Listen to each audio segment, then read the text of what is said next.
ಎಲ್ರಿಗೂ ನಮಸ್ಕಾರ. ಎಲ್ಲ ಹೇಗಿದ್ದೀರಾ? ನಮ್ಮ ಹಿಂದಿನ ವಿಡಿಯೋನಲ್ಲಿ ಕೆಲವು ಟಿಪ್ಸ್ ಕೊಟ್ಟಿದ್ವಿ. ಐ ಹೋಪ್ ನೀವು ಸಹ ಈ ಕೆಲವೊಂದು ಟಿಪ್ಸನ್ನು ಫಾಲೋ ಮಾಡಿ ಗಾರ್ಡನಿಂಗ್ ಈಗಾಗಲೇ ಸ್ಟಾರ್ಟ್ ಮಾಡಿರ್ತೀರಾ. ಅಂಥವ್ರಿಗೆಲ್ಲ ಆಲ್ ದ ಬೆಸ್ಟ್ ಹೇಳ್ತಾ ನಮ್ಮ ಇವತ್ತಿನ ವಿಡಿಯೋ ಸ್ಟಾರ್ಟ್ ಮಾಡೋಣ. ಹಣ್ಣುಗಳಲ್ಲಿ ಹಲವಾರು ವಿಧಗಳಿವೆ, ಹಲವಾರು ಬಣ್ಣಗಳಿವೆ.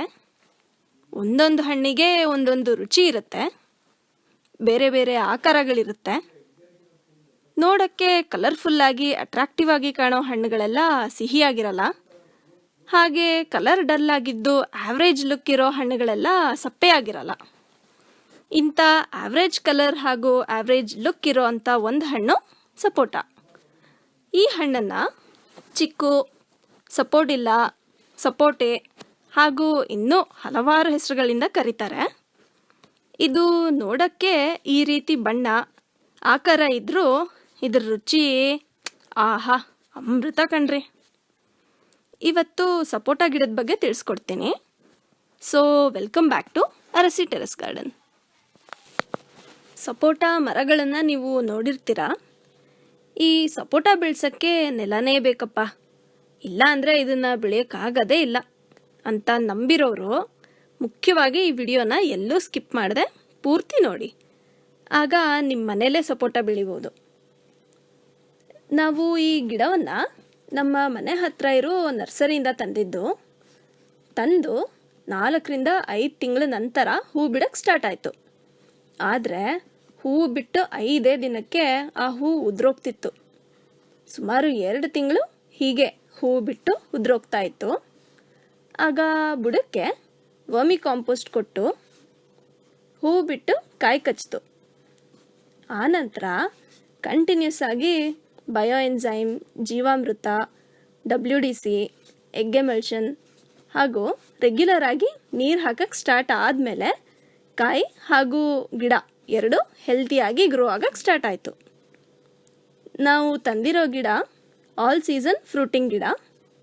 ನೋಡಿ, ಹೂ ಬಿಟ್ಟು ಕಾಯಿ ಕಚ್ಚಿದೆ. ಕಾಯಿ ಈ ಗಾತ್ರ ಆಗೋಕ್ಕೆ ಸುಮಾರು 40ರಿಂದ 45 ದಿನ ತಗೊಳ್ಳುತ್ತೆ. ಇದು ಹೆಚ್ಚಾಗಿ ಟ್ರಾಪಿಕಲ್ ರೀಜನ್ ಅಂದರೆ ಉಷ್ಣಾಂಶ ಇರೋ ಪ್ರದೇಶಗಳಲ್ಲಿ ಬೆಳೆಯುತ್ತೆ. ಇನ್ನೊಂದು ವಿಚಾರ ಏನಂದರೆ, ನಮ್ಮ ಇಂಡಿಯಾದಲ್ಲೇ ಈ ಹಣ್ಣನ್ನು ಹೆಚ್ಚಾಗಿ ಬೆಳೆಯೋದು ಅಲ್ಲದೆ ಬೇರೆ ಬೇರೆ ದೇಶಗಳಿಗೆ ಎಕ್ಸ್ಪೋರ್ಟ್ ಸಹ ಆಗುತ್ತೆ. ಹಾಗೆ ಈ ವಿಡಿಯೋ ವೀಕ್ಷಣೆ ಮುಂದುವರ್ಸೋಕ್ಕೂ ಮುಂಚೆ ನಮ್ಮ ಚಾನಲ್ನ ಇನ್ನೂ ಸಬ್ಸ್ಕ್ರೈಬ್ ಮಾಡಿಲ್ಲ ಅಂದರೆ ಮೊದಲು ಸಬ್ಸ್ಕ್ರೈಬ್ ಆಗಿ ಪಕ್ಕದಲ್ಲಿರೋ ಬೆಲ್ ಐಕನ್ನ ಓಕೆ ಮಾಡಿ, ಅದರಲ್ಲಿ ಆಲ್ ನೋಟಿಫಿಕೇಷನ್ಸ್ನ ಸೆಲೆಕ್ಟ್ ಮಾಡಿ. ಆಗ ನಾವು ಹಾಕೋ ಪ್ರತಿ ವಿಡಿಯೋಸ್ನ ತಕ್ಷಣ ನೀವು ನೋಡ್ಬೋದು. ಸಪೋಟದಲ್ಲಿ ವೆರೈಟೀಸ್ ಇದೆ. ಮೊದಲನೆಯದ್ದು ದಪ್ಪ ಹಣ್ಣು. ಇದರ ಗಾತ್ರ ದಪ್ಪ ಇರುತ್ತೆ. ಎರಡನೆಯದ್ದು ನಾಟಿ ಹಣ್ಣು. ಇದರ ಗಾತ್ರ ಚಿಕ್ಕದಾಗಿರುತ್ತೆ. ಆ್ಯಕ್ಚುಲಿ ಇರೋ ವೆರೈಟೀಸಲ್ಲಿ ಇದೇ ಅತ್ಯಂತ ರುಚಿಕರ. ಮೂರನೆಯದ್ದು ಉದ್ದ ಹಣ್ಣು. ಇದರ ತುದಿಗಳು ಚೂಪಾಗಿರುತ್ತೆ. ಮತ್ತು 4ನೆಯದ್ದು ಕೆಂಪು ಹಣ್ಣು. ಇದರ ಪಲ್ಪ್ ಕೇಸರಿ ಕಲರ್ ಇರುತ್ತೆ. ನಮ್ಮ ಗಾರ್ಡನಲ್ಲಿರೋದು ದಪ್ಪ ಜಾತಿಗೆ ಸೇರಿದಂಥ ಹಣ್ಣು. ಹಾಗೆ ಈ ದಪ್ಪ ಜಾತಿ ಹಾಗೂ ನಾಟಿ ಹಣ್ಣುಗಳ ಗಿಡ ಹಾಗೂ ಮರಗಳು ಕೇವಲ ಇಂಡಿಯಾದಲ್ಲಿ ಮಾತ್ರ ಇರೋದು. ಈ ಗಿಡ ಹೂ ಬಿಟ್ಟು ಕಾಯಿ ಕಚ್ಚಿ ಹಣ್ಣಾಗಿ ಹಾರ್ವೆಸ್ಟ್ ಮಾಡೋಕ್ಕೆ 6ರಿಂದ 7 ತಿಂಗಳು ಟೈಮ್ ತಗೊಳ್ಳುತ್ತೆ. ವರ್ಷಕ್ಕೆ 2 ಇಳುವರಿ ತಗೋಬೋದು.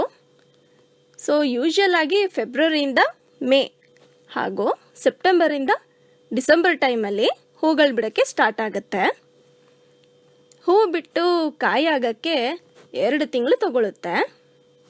ಅದಾಗಿ 3 ತಿಂಗಳು ಅವಧಿಯಲ್ಲಿ ಹಣ್ಣುಗಳ ಗಾತ್ರ ದಪ್ಪವಾಗುತ್ತೆ. ಅದಾದ 1-1.5 ತಿಂಗಳಲ್ಲಿ ಆ ಕಾಯಿ ಹಣ್ಣಾಗುತ್ತೆ. ಹಣ್ಣಾಗೋ ಟೈಮಲ್ಲಿ ಈ ಕಾಯಿಯ ಒರಟುತನ ಹೋಗಿ ಸಿಪ್ಪೆ ಫುಲ್ ಸ್ಮೂತ್ ಆಗುತ್ತೆ.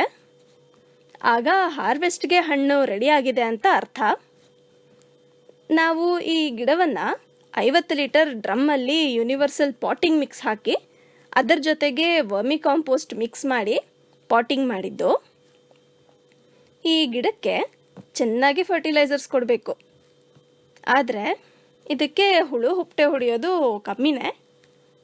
ಹುಳು ಹುಪ್ಪಟೆ ಕಂಡಾಗ ಮಾತ್ರ ಪೆಸ್ಟಿಸೈಡ್ಸ್ನ ಸ್ಪ್ರೇ ಮಾಡಿದ್ವಿ. ನೋಡಿ ಎಷ್ಟು ಹೆಲ್ತಿಯಾಗಿ ಬೆಳೆದಿದೆ.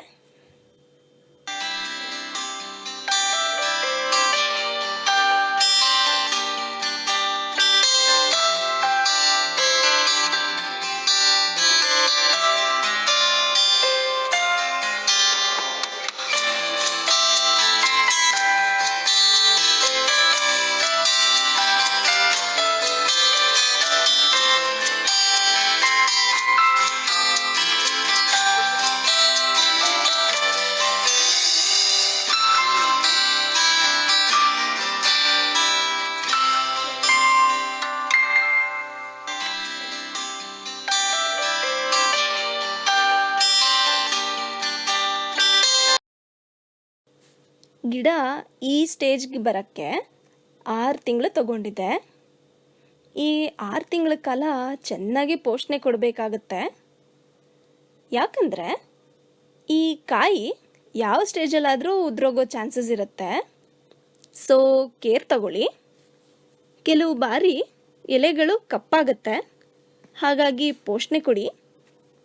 ಈಗ ಈ ಗಿಡದಲ್ಲಿ ಬಿಟ್ಟಿರೋ ಎಲ್ಲ ಹಣ್ಣುಗಳು ಹಾರ್ವೆಸ್ಟ್ ಆಗೋಕ್ಕೆ ರೆಡಿಯಾಗಿದೆ. ಸೊ ಹಾರ್ವೆಸ್ಟ್ ಮಾಡೋಣ. ಆರ್ಗ್ಯಾನಿಕ್ ಆಗಿ ಬೆಳೆಯೋದ್ರಿಂದ ನಮ್ಮ ಗಿಡ ಹಣ್ಣಿನ ಗಾತ್ರ ಮೀಡಿಯಮ್ ಆಗಿದೆ. ಹೊರಗಡೆ ಅಂಗಡಿಗಳಲ್ಲಿ ಸಿಗೋ ಹಣ್ಣುಗಳು ದಪ್ಪವಾಕೆ ಯಾಕಿರುತ್ತಂದರೆ, ಅಂಗಡಿಗಳಲ್ಲಿ ಸಿಗೋ ಹಣ್ಣುಗಳು ಈ ಕ್ಯಾಲ್ಶಿಯಂ ಕಾರ್ಬೈಡ್, ಇಥಿಫೋನ್ ಹಾಗೂ ಆಕ್ಸಿಟೋಸಿನ್ ಅನ್ನೋ ಕೆಮಿಕಲ್ಸ್ನ ಹಾಕಿ ಬೆಳೆಸಿರ್ತಾರೆ.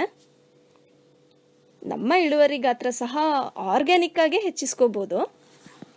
ಅದು ಹೇಗಂದರೆ, ಪಾಟಿಂಗ್ ಮಿಕ್ಸ್ ಟೈಮಲ್ಲಿ ಮಸ್ಟರ್ಡ್ ಕೇಕ್ ಹಾಕಿದ್ರೆ ಗಿಡದ ಎಲೆ, ಹೂವು, ಹಣ್ಣು, ಕಾಯಿ, ಕಾಂಡ ಇವೆಲ್ಲ ಗಾತ್ರನೂ ದಪ್ಪವಾಗುತ್ತೆ. ಆದರೆ ಇದು ಕೆಲವು ದಿನಗಳ ಮಟ್ಟಕ್ಕೆ ಮಾತ್ರ ಗಿಡಕ್ಕೆ ಬಲ ಕೊಡುತ್ತೆ. ಆ ನಂತರ ಗಿಡ ಹಾಳಾಗೋ ಚಾನ್ಸಸ್ ಇರುತ್ತೆ. ಈಗ ನಮ್ಮ ದೇಹಕ್ಕೆ ಆಗಲಿ ಪ್ರೋಟೀನ್ ಅಂಶ ಹೆಚ್ಚಾದರೆ ಹೇಗೆ ಹೆಲ್ತ್ ಹಾಳಾಗುತ್ತೋ ಹಾಗೆ ಗಿಡಗಳ ಮೇಲೂ ಪರಿಣಾಮ ಬೀರುತ್ತೆ. ಹಾಗಾಗಿ ಇಳುವರಿ ಗಾತ್ರವನ್ನು ಆಲ್ಟರ್ ಮಾಡೋಕ್ಕೆ ಹೋಗಬೇಡಿ, ಗಿಡ ಹಾಳಾಗಿಬಿಡುತ್ತೆ. ನಮ್ಮ ಪಾಪುಗೆ ಸಪೋಟ ಹಣ್ಣಂದರೆ ತುಂಬ ಇಷ್ಟ. ಹಣ್ಣನ್ನು ತೊಳೆದು ಬೀಜ ಬಿಡಿಸ್ಕೊಟ್ರೆ ನಮ್ಮ ಪಾಪು ಫುಲ್ ಆನಂದವಾಗಿ ತಿನ್ನುತ್ತೆ.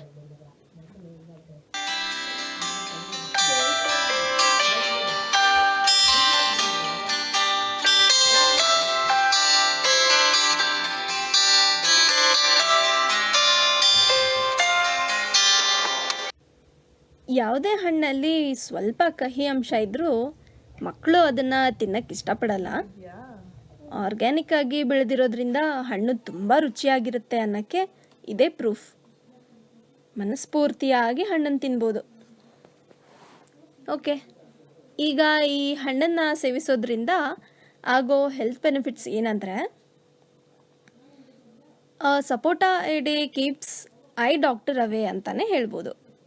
ಯಾಕಂದರೆ ಇದರಲ್ಲಿ ವಿಟಮಿನ್ ಎ ಹಾಗೂ ವಿಟಮಿನ್ ಸಿ ಹೆಚ್ಚಿನ ಪ್ರಮಾಣದಲ್ಲಿದ್ದು ಕಣ್ಣಿನ ಆರೋಗ್ಯ ಹೆಚ್ಚಿಸುತ್ತೆ.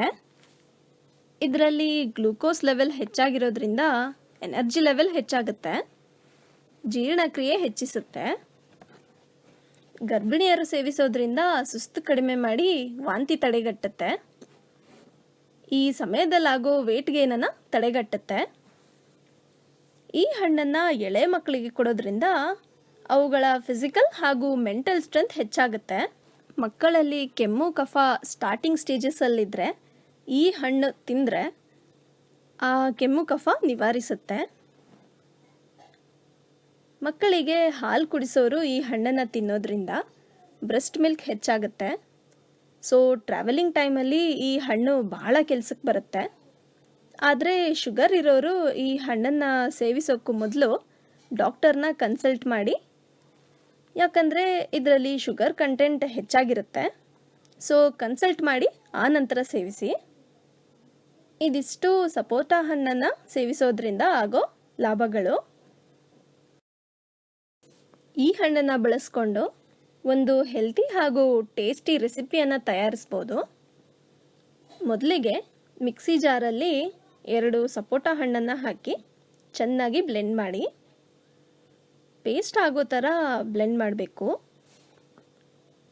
ಬ್ಲೆಂಡ್ ಆದಮೇಲೆ ಹೀಗೆ ಕಾಣುತ್ತೆ.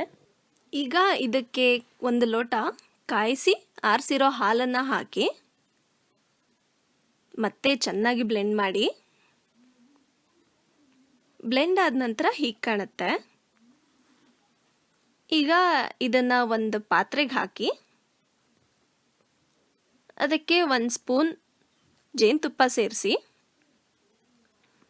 ಈಗ ಇದನ್ನು ಚೆನ್ನಾಗಿ ಮಿಕ್ಸ್ ಮಾಡಿ ಸೇವಿಸಿದ್ರೆ ತುಂಬ ಚೆನ್ನಾಗಿರುತ್ತೆ. ನಮ್ಮ ಇವತ್ತಿನ ಕಂಟೆಂಟ್ ಇಷ್ಟ ಆದರೆ ಲೈಕ್ ಮಾಡಿ.